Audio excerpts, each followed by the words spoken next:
जय दशामा। आज का टॉपिक है फुल मून का क्या असर हो रहा है उनके दिल पे। तो यही सब बातें जानने की कोशिश करेंगे आज की रीडिंग से। टैरो में से लेंगे 4 कार्ड्स, लव मैसेजेस में से भी लेंगे 4 मैसेजेस और लास्ट में करेंगे हम कैंडल वैक्स रीडिंग। तो शुरुआत करते हैं कार्ड शफल करके।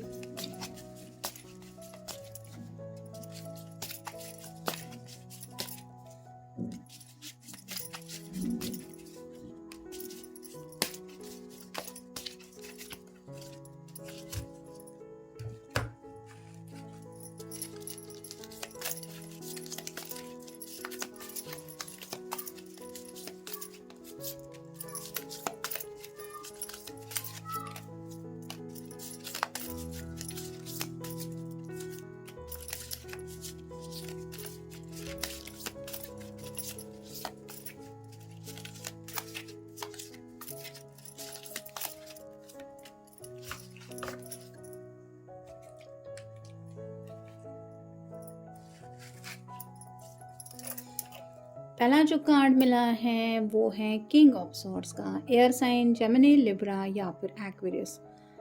काफ़ी ज़्यादा सोचने लगे हैं ये। और जैसे यहाँ पे आप देख सकते हैं पहाड़ी की चोटी पे जाके ये पर्सन बैठा हुआ है और जैसे दूर से अंदाज़ा लगाने की कोशिश कर रहे हैं कि कौन सा रास्ता सही होगा उन्हें अपनी मंजिल तक पहुँचने के लिए।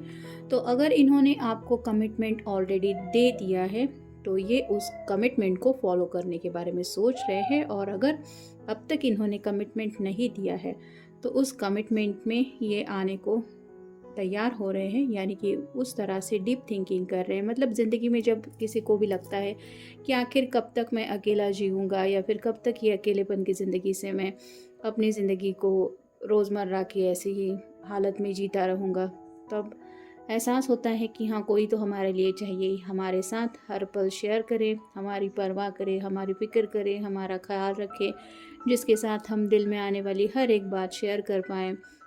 भले ही वो टेंशन हो या फिर कुछ भी बात हो, बोल तो पाए। यहाँ पे जैसे इसके साथ कोई भी नहीं है, ये सिर्फ बर्ड्स दिखाई दे रहे हैं और इस पर्सन को एहसास हो रहा है कि ये कितना ज़्यादा लोनली है। तो आज तो फुल मून का प्रभाव यही हो रहा है कि लोनलीनेस काफ़ी ज़्यादा उनको फील हो रहा है और इस लोनलीनेस से बाहर आने के बारे में ये सोच रहे हैं और इसलिए कमिटमेंट देने को भी तैयार हो रहे हैं। फिर है द एम्प्रेस। यहाँ पे तो आप देख सकते हैं एम्प्रेस की एनर्जी, यानी कि इसकी खूबसूरती तो है ही, लेकिन थोड़ा सा प्रेगनेंसी को लेके भी यहाँ पे कुछ इंडिकेट हो रहा है। वैसे ही आपकी खूबसूरती को लेके तो अब तक इन्होंने काफ़ी ज़्यादा सोचा है और अभी भी शायद ये सोचते रहते हैं। और मेल फीमेल जिनके लिए भी आप ये रीडिंग देख रहे हैं उनके दिलो दिमाग में आ रहा है एक बार घर बसा लेंगे तो नेक्स्ट जनरेशन और एक प्यारी सी फैमिली, ये सब उनकी अपनी छोटी सी दुनिया शुरू हो जाएगी। और इस खूबसूरती में, यानी कि दुनिया में कितने सारे रंग हैं, उन प्यार के रंगों में ये पर्सन खो जाना चाहता है। तो सिर्फ यहाँ पे रोमांटिक एनर्जी भी नहीं है, बल्कि ये एज अ फैमिली पर्सन अपनी खुद की एक छोटी सी दुनिया बसाने के बारे में भी सोच रहा है या सोच रही है। फिर है 3 of pentacles, earth sign, Taurus, Virgo या फिर कैप्रिकॉर्न। अपनी ख्वाहिशें पूरी करने के लिए इनके दिलो दिमाग में चल रहा है किसी की हेल्प ले। यहाँ पे 2 पर्सन हैं जो इस पर्सन को कुछ बनाने में हेल्प कर रही है ताकि ये जो भी ऊन का गोला है वो उलझे नहीं और प्रॉब्लम ना आए। वैसे ही अपनी उलझन शायद ये किसी के साथ शेयर कर रहे हैं और उनकी हेल्प लेके कुछ अच्छा ख्वाहिशों को जुड़ा, यानी कि अपनी विशेष पूरी करने के बारे में उनकी हेल्प लेके ये आगे बढ़ने को लेके सोच रहे हैं, ताकि इनके मन में जो चल रहा है, जैसे अभी ये क्या बनाने वाला है ये सिर्फ इसको पता है, बाकी लोगों को ये समझ में नहीं आएगा कि ये कैसे बुनना है या फिर कौन से कलर होंगे, किस तरह से, वो सब इनके दिलो दिमाग में रेडी हैं, लेकिन बस चाहिए थोड़ी सी हेल्प और उसी हेल्प को लेने के बारे में ये सोच रहे हैं। और फाइनल कार्ड है द सन का। तो यहाँ पे तो आप देख सकते हैं एम्प्रेस के कार्ड में जैसी काफ़ी ज़्यादा कलरफुल एनर्जी दिखाई दे रही थी, वैसे ही यहाँ पे क्लैरिटी दिखाई दे रही है और उनको ऐसा लग रहा है कि दुनिया कितनी खूबसूरत है। और अकेलेपन में जब हम लोनलीनेस की ज़िंदगी जीते हैं तो स्पेसिफिक ही कलर हमें दिखाई देते हैं।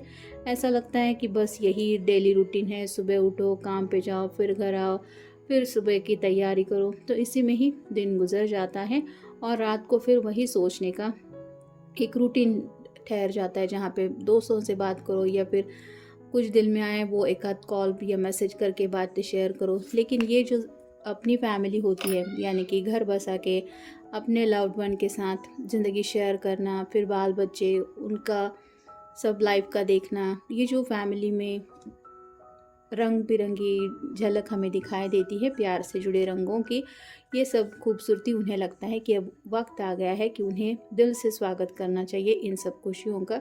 यानी कि अब ये सीरियसली कमिटमेंट इसलिए देने को तैयार हो रहे हैं क्योंकि इनका दिल अब इस तरह से आपके साथ आगे बढ़ने को तैयार हो रहा है। अब देखते हैं उनकी तरफ से कार्ड क्या है। You say silly and cute things to make me laugh. तो यहाँ पे जैसे पहले ही कार्ड में हमने देखा कि ये अकेला बैठा हुआ है, इसके साथ बातचीत करने को कोई नहीं है और उन्हें आपके साथ शेयर किया हुआ वक्त याद आ रहा है, वो लम्हे याद आ रहे हैं कि छोटी छोटी बातों में भी आपके अंदर कितना क्यूटनेस वो फील करते हैं। और कई बार आप उन्हें हंसाने की कोशिश करते हुए कुछ ऐसी बातें कह देते हैं या कह देती है जो इनके नज़रिए से थोड़ी सी नादानियों भरी होती है, लेकिन उसके ऊपर भी इनको हंसी आती है और कहीं ना कहीं बहुत ज़्यादा प्यार आता है। तो ऐसे ही सैडनेस की एनर्जी में जीने से अच्छा है कि हम हंसी खुशी किसी के साथ ज़िंदगी बिताएं, और चेहरे पे ये मुस्कुराहट अगर आ सकती है तो ये सैडनेस की ज़रूरत क्या है, इस तरह से ये सोच रहे हैं। फिर है your voice resonate deeply in my soul. तो आपकी कही हुई हर एक बात इनके दिल तक पहुंच गई है और कहीं ना कहीं सोल लेवल पे वो आपको अपना मान चुके हैं, और ये उनको फील होता है कि आपकी आवाज़ सुनते ही इनके अंदर कुछ बदलाव ये महसूस करते हैं। यानी कि कहीं ना कहीं एक सोल लेवल पे कनेक्शन तो है ही, लेकिन जो प्यार आपकी आवाज़ में है वो ये डिनाई नहीं कर सकते, यानी कि वो दिल से एक्सेप्ट करते हैं उस प्यार की एनर्जी को। फिर है I feel at ease when I am with you. तो जब भी यह आपके साथ होते हैं उन्हें बहुत अच्छा वो वक्त लगता है और ऐसा लगता है कि जैसे उन्हें कुछ दिखावे करने की ज़रूरत नहीं है। जैसे दोस्तों के साथ अगर मिलना जुलना है तो इस पर्सन को बूट्स पहनने हैं, अच्छा सा कुछ हाथ में ब्रेसलेट जैसा पहनना है, जैकेट वगैरह पहनना है, हेयर स्टाइल ठीक से करनी है, ये सब उनको करना पड़ता है और प्रिटेंड करना पड़ता है कि हाँ मैं ठीक हूँ या फिर मैं मज़े से अपनी ज़िंदगी जी रहा हूँ, भले ही अंदर से कितना भी टूटा हुआ इंसान क्यों ना हो। इसको दिखावा करना पड़ता है जिनसे भी ये मिलते हैं, लेकिन आपके साथ ऐसा नहीं होता। वो जिस तरह से भी आपके सामने खुद को प्रेजेंट करते हैं, मतलब वो ईजीनेस उन्हें फील होता है कि अगर सैड है तो वो आपको बोल देते हैं मैं दुखी हूँ या फिर मुझे तकलीफ़ हो रही है, या फिर उनको ये नहीं सोचना पड़ता कि आप कैसे रिएक्ट करेंगे कि ये क्या पहन लिया है या फिर किस तरह से ड्रेसिंग स्टाइल किया है, क्योंकि उन्हें पता है कि आपको उनके जज्बात, उनकी परवाह है, ना कि लुक्स की। और फाइनल कार्ड है यू कॉल और text me to see if I am okay. तो उन्हें पता है कि भले ही ये खुद को दुनिया से आइसोलेट करके कहीं पहाड़ी के ऊपर भी जाके क्यों ना बैठ जाए, वहाँ पे भी आपका कॉल या मैसेज उनको ज़रूर मिलेगा, बस ये देखने के लिए कि तुम ठीक तो हो। तो ये जो है कि दुनिया में अगर किसी को सच्चे दिल से मेरी कोई फ़िक्र है तो वो है मेरा पर्सन, और ऐसा होने के बावजूद भी अगर मैं उसके साथ ज़िंदगी नहीं जी रहा या फिर जीने को तैयार नहीं हूँ तो मैं कर क्या रहा हूँ, ये सब एहसास उनको हो रहे हैं। अब देखते हैं कैंडल वैक्स से हमें क्या रीडिंग मिल रहा है।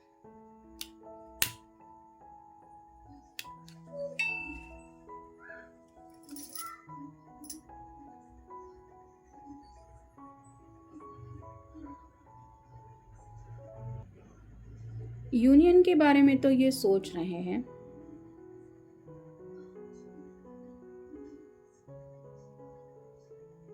लेकिन जैसे है कि एक कदम आगे बढ़ाते हैं तो दो कदम पीछे हट जाते हैं, ये उनका नेचर हो सकता है।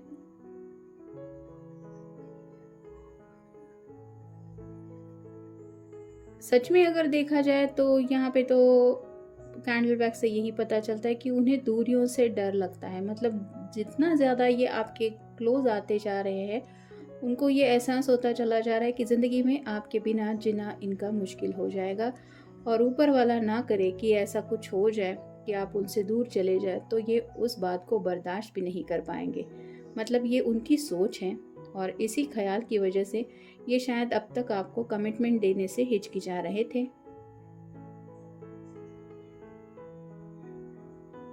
इनका दिल तो हमेशा आपको फॉलो करता रहता है, यानी कि भले ही आपसे बातें करे या ना करे, इनका दिल आप ही के इर्द गिर्द घूमता रहता है। आपके साथ बिताए हुए बातें, वो सब लम्हे ये याद करते रहते हैं और उन्हीं लम्हों में खोए रहते हैं। भले ही आपको लगे कि इसने तो मुझे 1 महीना हुआ कॉल भी नहीं किया या मैसेज भी नहीं किया, लेकिन आज भी वो अगर कहीं पे जी रहे हैं तो उन्हीं लम्हों में वो जीते रहते हैं।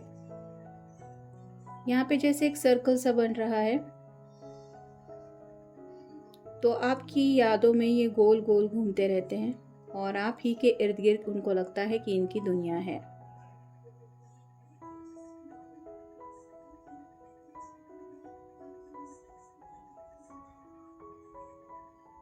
कई बार शायद अब तक इस पर्सन ने आप तक बढ़ने की कोशिश की थी, लेकिन फिर से कुछ ऐसा हुआ जिसकी वजह से इनको बैकआउट करना पड़ा।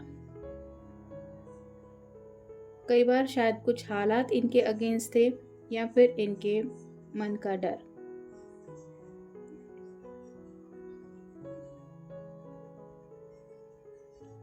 यहाँ पे 5 नंबर बन गया है, तो आपकी या आपके पर्सन की बर्थ डेट भी हो सकती है, या फिर हो सकता है मई में आप मिले थे।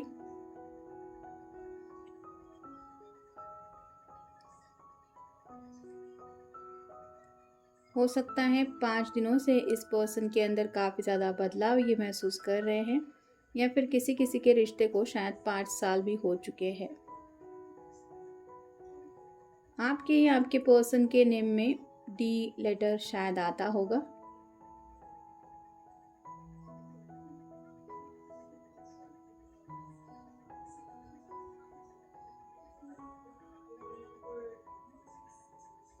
अब ये इस तरह से कनेक्ट होने के बारे में सोच रहे हैं कि जैसे दोबारा आप दोनों को कोई भी अलग ना कर पाए।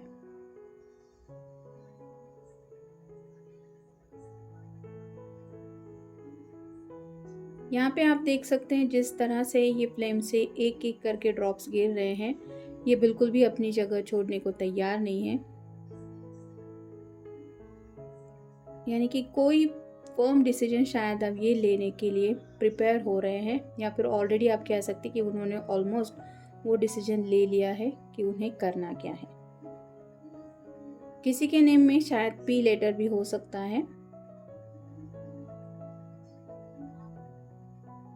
या फिर डी।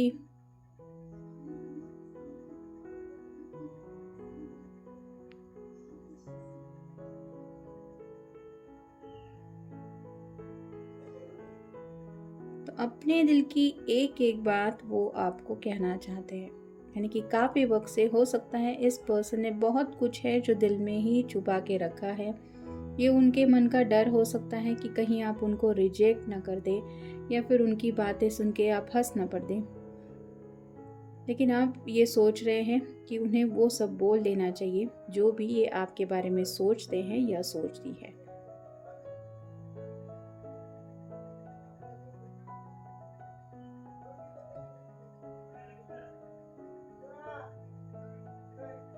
कुछ लोग यहाँ पे ऐसे भी हो सकते हैं जिन्होंने थोड़ा सा ज़िंदगी में मूव ऑन होने की भी कोशिश की।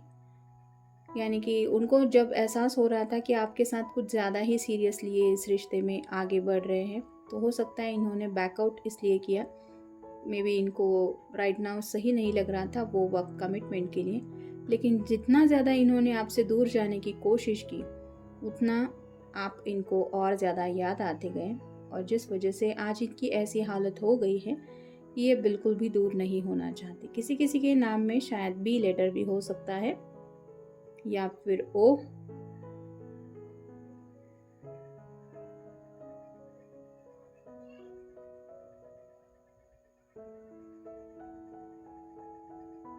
कुछ लोगों के साथ ऐसा भी हो सकता है कि ये आपके एक्स हैं, जो सब रिश्ते नाते तोड़ के ज़िंदगी में आगे बढ़ने को चले थे, लेकिन शायद आउट ऑफ द ब्लू में भी आपको इनका कॉल या मैसेज आ सकता है।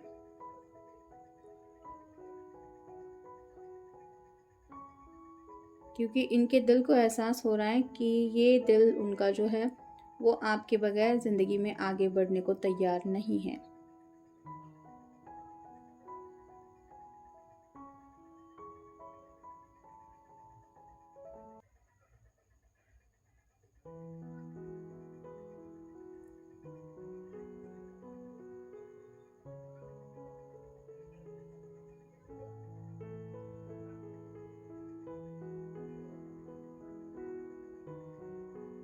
शायद अब तक इन्होंने काफ़ी ज़्यादा इंतज़ार किया, मतलब इनको लगा कि अगर ये आपको स्पेसेस दे देंगे या फिर आपको नो कांटेक्ट में रखेंगे, आपके साथ बातचीत वगैरह कम कर देंगे, तो हो सकता है आप उनके पीछे पीछे आते हुए उनको मनाने की कोशिश करें या फिर अपनी तरफ से बातचीत शुरू करें, लेकिन शायद ऐसा नहीं हो पाया, जिस वजह से इनको डर सता रहा है आपको खोने का।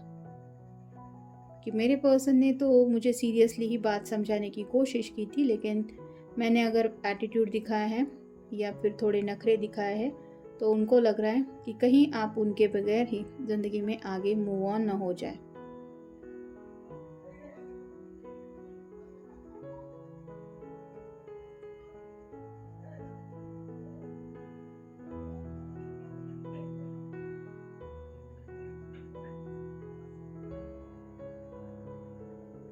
हो सकता है टाइम पास के लिए इन्होंने थोड़ा बहुत किसी के साथ कम्युनिकेशन किया है,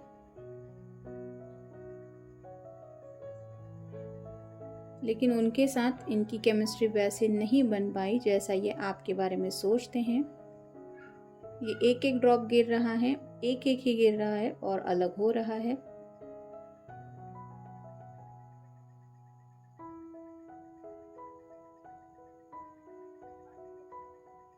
अभी भी शायद किसी किसी के घर में रिश्ते वगैरह देखना शुरू हैं। मे बी इनके पेरेंट्स या फिर घर वाले कुछ फाइनलाइज करने में जुड़े हुए हैं, लेकिन ये पर्सन समझ चुके हैं कि इनके लिए सही कौन है।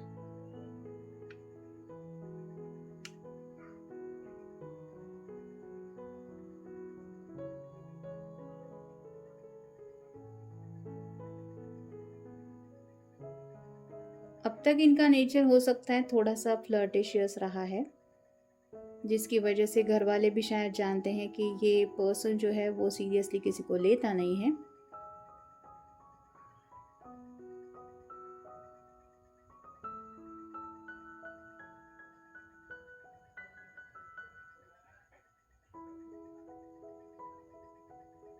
लेकिन अब जो ये सोच रहे हैं वो टेम्पररी यूनियन के बारे में नहीं सोच रहे, यानी कि सिर्फ ब्रेकअप वगैरह हुआ है तो दोबारा रीयूनियन करके फिर आगे के 4-5 साल लेना, ऐसा नहीं है।